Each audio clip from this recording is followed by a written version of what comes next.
실라와 디모데가 마게도냐로서 내려오매 바울이 하나님의 말씀에 붙잡혀 유대인들에게 예수는 그리스도라 밝히 증거하니. 아멘.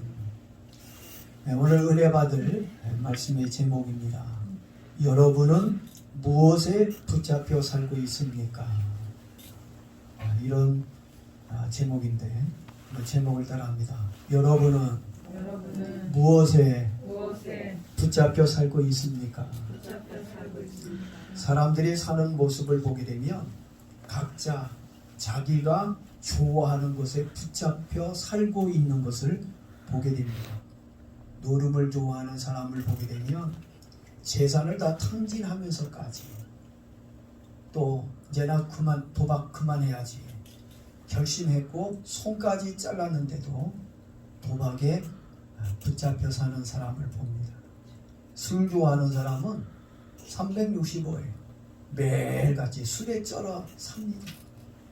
아우 이제 그만 먹어야지 술 끊어야지 해놓고 그 다음날 해장술 하는 것을 봅니다. 또 공부를 좋아하는 사람들을 보게 되면 밥 먹는 것조차도 잊어버리고 책과 하루 종일 씨름하는 것을 봅니다. 또 낚시를 또 좋아하시는 분들을 보게 되면 눈도 안 아픈지 하루 종일 뭐만 째려보고 있어요? 찌만 째려보고 있어요. 이 바둑 좋아하는 사람들을 보게 되면요, 그 사람들은 시간 가는 줄을 모른대요. 하루 이틀 어떨 땐 3일씩 야 대단해요. 앉은 자리에서 며칠씩 시간 지나가는 줄도 모른 채 바둑 안에 빠져 있는 것을 봅니다. 제가 한 15, 16년 전 목회자 세미나에 참석을 했습니다. 그때 목회자 세미나가 아주 붐이 일어나서 많은 목사님들이 어떻게 하면 교회를 성장시킬 수 있을까? 교회 성장 세미나에 저도 또 저 아는 목사님들도 굉장히 아마 수백 명, 수천 명의 목사님들이 그 세미나에 모였을 거예요. 그리고 어느 목사님이 강사로 나와서 이제 말씀을 전했습니다. 이 목사님은 옛날에 뭘 그렇게 좋아했냐면 바둑을 그렇게 좋아했대요. 바둑에 미쳐서 바둑에 붙들려서 살았다는 거예요. 이 목사님이 이 바둑을 두는데 어느 날 주일날인지도 모르고 기원에서 한 이틀 이상, 한 2, 3일 정도 기원에서 시간 가는지도 모르고 바둑을 두고 있었다는 거예요. 그러니까 이 목사님이 바둑이 고수죠. 엄청나게 바둑을 잘 두는 분입니다. 이분하고 시합을 해서 이길 수 없을 만큼 상당히 바둑을 잘 둡니다. 근데 어느 날 바둑을 두고 있는데 누가 자기를 찾아왔다는 거예요. 아니 누가 찾아왔는데 그래서 나가봤어요.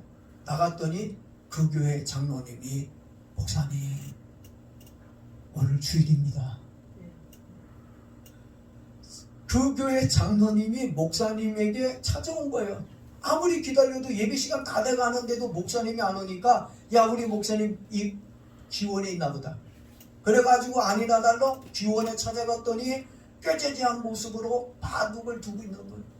목사님 여기 있으면 어떡합니까? 오늘 주일인데 벌써 그렇게 됐어요? 난 목요일인 줄 알았는데. 그리고 그 목사님이 씻지도 못하고 제대로 씻지도 못한 채 가운만 겨우 입고 주일날 설교를 하셨습니다. 그러고 나서 어느 날 기도하는데 하나님이 그러시더래요. 야 종아 넌 바둑의 종이냐? 너는 교회의 종이냐? 나의 종이냐? 너가 그렇게 바둑에 붙들려서 바둑에 미쳐서 사는데 네 교일이 바둑 아니냐? 주님이 자기에게 그렇게 물어보더라는 거예요. 하나님 무슨 말씀이십니까? 아무리 내가 바둑에 미치고 거기에 붙들려 있지만 나는 그래도 하나님의 종입니다. 나는 교인의 목사지 바둑의 목사가 아닙니다. 그러면 바둑판을 깨라. 바둑알을 버려라. 하나님이 그렇게 목사님에게 강력하게 메시지를 주더라는 거예요. 그래서 그 목사님이 하나님께 눈물 흘리며 새벽에 엎드려 기도하면서 하나님, 내가 바둑에 미치고 바둑에 붙들려 있는데 이제 내가 이 바둑을 버리겠습니다. 그리고 이분이 아주 귀하게 여기는 정말 몇백만 원짜리 하는 이 바둑판을 완전히 가져나가서 도끼로 깨버리고, 그 바둑알도 수십만 원 수백만 원 하는 그 비싼 그 바둑알을, 자식보다 더 사랑하는 바둑알을 이 목사님이 전부 다 버려버렸습니다. 그리고 하나님 앞에 회개하고 눈물로 기도하고 하나님의 교회에 하나님 앞에 붙들려서 목회를 했더니 그 교회가 대한민국에서 가장 큰 교회가 되는 은혜를 입었다라고 간증하는 말씀을 들었습니다. 지금 여러분들은 무엇에 붙잡혀서 살고 있습니까? 무엇에 붙잡혀 살고 있는지는 저는 잘 모르겠어요. 여러분이 뭐에 붙들려 살고 있는지. 지금 붙잡혀 살고 있는 것이 여러분의 미래가 된다는 거 여러분 꼭 알기를 바랍니다. 본문에서 사도 바울은 하나님의 말씀에 붙잡혀 살고 있다라고 얘기합니다. 누가 하나님의 말씀에 붙들려 살고 있다고요? 바울이. 오늘 바울이 여러분이 되기 바랍니다. 하나님의 말씀에 붙잡혀서 사는 바울이 되어지기를 바랍니다. 이왕이면 우리들도 사도 바울처럼 바둑이나 어떤 낚시나 다른 거에 붙들려서 사는 것이 아니라 우리도 바울처럼 뭐에 붙들려서요? 뭐에 붙들려서요? 저를 좀 보세요. 하나님의 말씀에 붙들려 살기를 바랍니다. 하나님의 말씀에는 생명력이 있습니다. 생명의 에너지로 가득 채워져 있습니다. 하나님의 말씀은 그 자체가 능력입니다. 하나님의 말씀은 살았고 활력이 있다라고 말씀하고 있습니다. 그리고 그 어떤 검보다 예리하여 영과 관절과 골수를 쪼개기까지 한다고 했고, 더 나아가서는 사람의 마음과 생각과 뜻까지 판단한다라고 말씀하고 있습니다. 이 말은 사람의 인생을 디자인하고 이끌어가는 분이 하나님의 말씀이라는 것을 우리에게 가르쳐주고 있는 겁니다. 하나님의 말씀은 우리를 살리기도 하고 죽이기도 합니다. 사람의 행복과 불행이 성경책 속에 있음을 알기를 바랍니다. 하나님의 말씀이 나를 어디로 이끌어주느냐에 따라 사람의 인생이 환해질 수도 있고, 여러분의 인생이 환해질 수도 있고, 반대로 어두워질 수도 있기 때문입니다. 누가복음 4장 1절에 보게 되면 예수님이 성령의 힘입어 성령의 충만함을 입어서 광야에 40일 동안 성령이 이끌려 금식하며 기도했다는 이야기가 나옵니다. 하나님의 말씀에 붙잡힐 때 성령의 이끌림을 받을 수가 있는 겁니다. 여러분, 무거운 기관차를 무엇으로 움직이게 합니까? 수증기의 힘입니다. 무슨 힘이요? 수증기. 수증기의 힘으로 무거운 기관차를 움직이게 한다는 것입니다. 물을 끓이면 물에서 뭐가 나와요? 수증기가 나옵니다. 그 수증기에서 내뿜는 열기, 엄청난 에너지로 꼼짝 않고 있던 무거운 기관차를 움직이게 한다는 것입니다. 이와 같이 저와 여러분들도 하나님의 말씀에 붙잡히게 되어진다면 우리들도 예수님처럼 사도 바울처럼 성령의 이끌림을 받게 될 줄로 믿습니다. 그때 우리는 하나님의 뜻대로 살게 되는 거예요. 성령에 붙들리고 말씀에 붙들릴 때 우리는 하나님의 말씀대로 살게 되는 힘이 생기게 되어진다는 것입니다. 하나님의 말씀에는 생명력이 있고 능력이 있다고 말씀을 드렸습니다. 예수님께서 이 땅에 계실 때 얼마나 많은 병자들을 고쳐주셨어요. 죽은 자도 살려줬잖아요. 많은 병자들 우리 주님께서 고쳐주셨습니다. 마태복음 8장 16절 말씀을 보게 되면 저물매 사람들이 귀신 들린 자를 많이 데리고 예수께 오거늘 사람들이 어떤 사람들을 데리고 왔어요? 예수님께?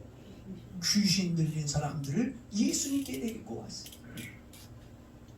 귀신 들린 사람만 데리고 온 것이 아니라 거기에는 각종의 질병, 중풍병, 안진병이, 소경, 그리고 암 환자, 다양한 각종의 인생에 이제 죽을 수밖에 없는 그 죽음 위기에 놓여져 있는 수많은 질병 든 사람들을 예수님께로 데리고 왔습니다.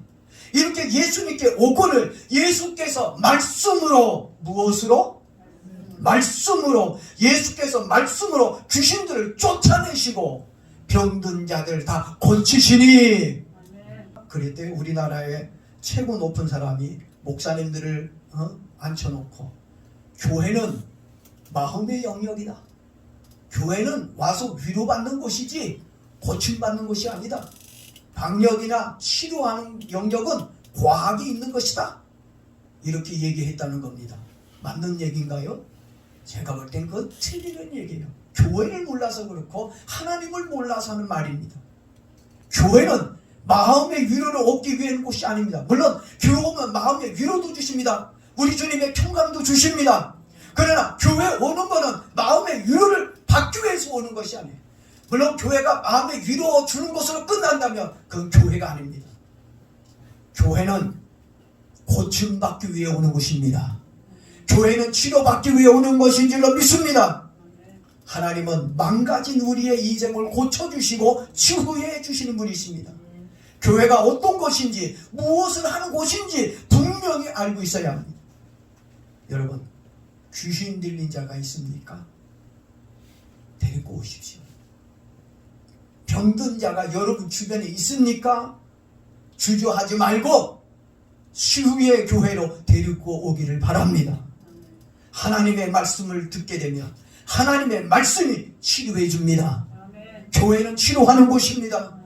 어떤 병이 있든지 어떤 문제가 있든지 하나님의 말씀을 들으면 하나님이 치료해 줄 것을 믿습니다.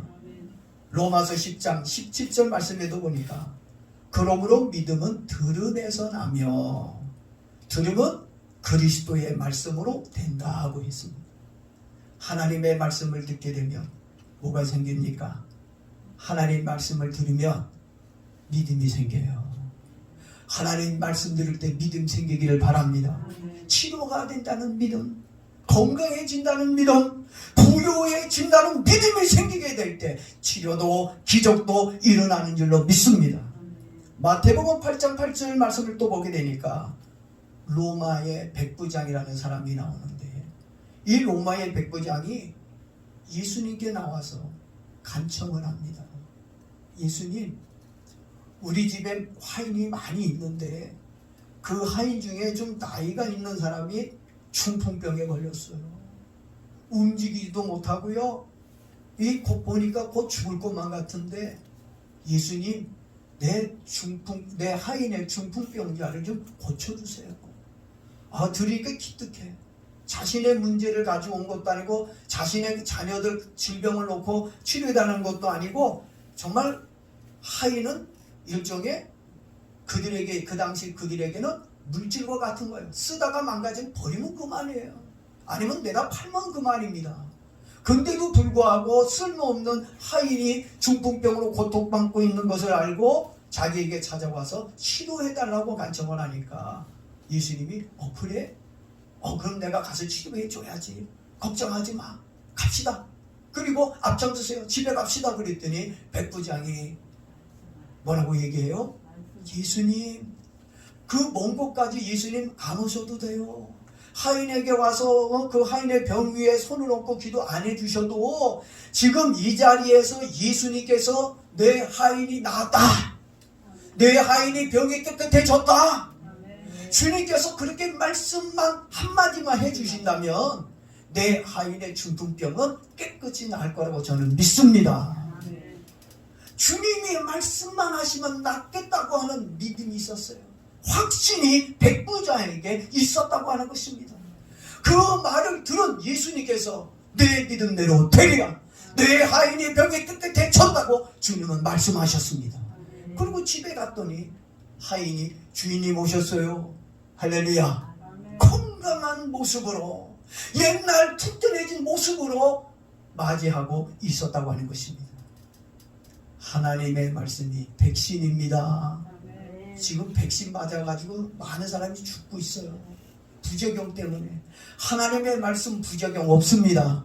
하나님의 말씀이 백신입니다. 한번 따라하겠습니다. 하나님의 말씀이 백신이다. 하나님의 말씀이 나를 치료하는 백신입니다. 어떤 질병이든지 어떤 문제가 있든지 하나님의 말씀에 붙잡히면 역사가 일어납니다. 여러분들도 하나님의 말씀에 붙잡힌다면 역사의 주인공이 될 것입니다. 요한복음 11장에 보게 되면 예수님께서 죽은 나사로의 집을 찾아갔어요. 나사로가 죽었다는 이야기를 듣고 나사로의 집을 방문했습니다. 예수님께서 나사로의 무덤에 쓰셨어요. 그 나사로의 무덤에 돌문을 열어놓으라고 그러더니 갑자기 예수님께서 죽은 나사로에게 외칩니다. 말을 합니다. 나사로야, 나오너라. 아니, 죽은 나사로에게 예수님께서 말을 하면, 여러분, 죽은 사람에게 얘기하면 죽은 사람이 알아들을 수 있어요? 혹시 잠들었다면 잠든 사람에게 야 일어나 그러면 깨어서 듣고 일어날 수 있을는지 모르겠지만 영혼이 떠났어요. 이미 죽었습니다. 더군다나 나사로 죽은 지 며칠이나 됐어요? 3일이나 지났단 말이에요. 이제 시체가 썩어가고 있습니다. 썩은 그 시체에게 예수님이 나오라 나사로야 일어나라라고 말씀하셨어요. 여러분, 죽은 사람은 도저히 말을 들을 수가 없는데도 불구하고 놀라운 일이 일어났어요. 죽은 사람이 예수님의 말씀을 들었더니 살아났습니다. 아멘? 아멘입니까? 아멘. 하나님의 말씀에 무엇이 있다고요? 하나님 말씀에 뭐가 있다고 했어요? 생명의 에너지와 능력이 충만하다고 말씀을 드렸습니다. 중요한 건 생명과 능력이 충만한 하나님의 말씀에 붙잡혀 믿음이 생긴다면 기적이 일어납니다. 축복이 일어납니다. 여러분, 하나님의 말씀에 붙잡혀 살길 축복합니다. 내 마음과 삶이 무기력하고 활력이 없다고 하는 것은 내 마음에 뭐가 없냐? 하나님의 말씀이 없다고 하는 증거입니다. 마음이 괴롭습니까? 인생사례가 고달프고 힘이 들고 지쳐 있습니까? 그리고 무기력하다고 생각하십니까? 하나님의 말씀을 집어넣기를 바랍니다. 하나님의 말씀이 있어야 생기가 도는 거예요. 마음에 기쁨이 생기고 삶의 생기가 돌기를 원하십니까? 생명과 능력이 되는 하나님의 말씀을 듣기를 바랍니다. 그러면 여러분의 인생에 변화의 바람이 일어나게 될 줄로 믿습니다. 여러분, 하나님의 말씀이 능력입니다. 하나님의 말씀을 들으면 그 말씀이 여러분을 살려줄 것입니다. 여러분의 인생이 분명히 달라질 것입니다. 꼼짝 않고 있던 기관차를 수증기가 움직이게 하듯이 하나님의 말씀이 몸이 건조했던 여러분의 환경에 활력을 불어넣어 줄 것입니다. 예수님의 말씀은 생명이요 길이요 축복입니다.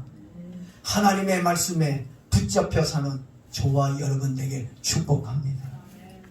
그래서 우리들도 바울처럼 하나님의 말씀에 붙들려야, 오늘 본문에 보니까 바울이 하나님의 말씀에 붙들려 어떤 삶을 살았어요? 뭘 증거하며 살았습니까? 예수가 구원자다. 예수만이 영원한 생명이다. 예수를 믿어야 영원한 생명을 얻을 수 있다. 복음을 전하며 살았습니다. 여러분, 다른 거에 붙들려 살지 말고 지금은 우리가 살아가는데 마지막 징조가 너무 많이 보이고 있어요. 여러분 살면서 이 마지막 징조가 안 보입니까? 안 느낍니까? 예수 좀 잘 믿어야 되겠다. 이제는 세상에 붙들리지 말고 지금부터 하나님의 말씀에 붙들려서 살기를 바랍니다. 하나님의 말씀이 능력입니다. 예수 그리스도를 증거하는 복음의 증거자가 되도록 바울처럼 믿음 있는 하나님의 말씀에 붙들리며 사는 저와 여러분 되길 주의 이름으로 축복합니다.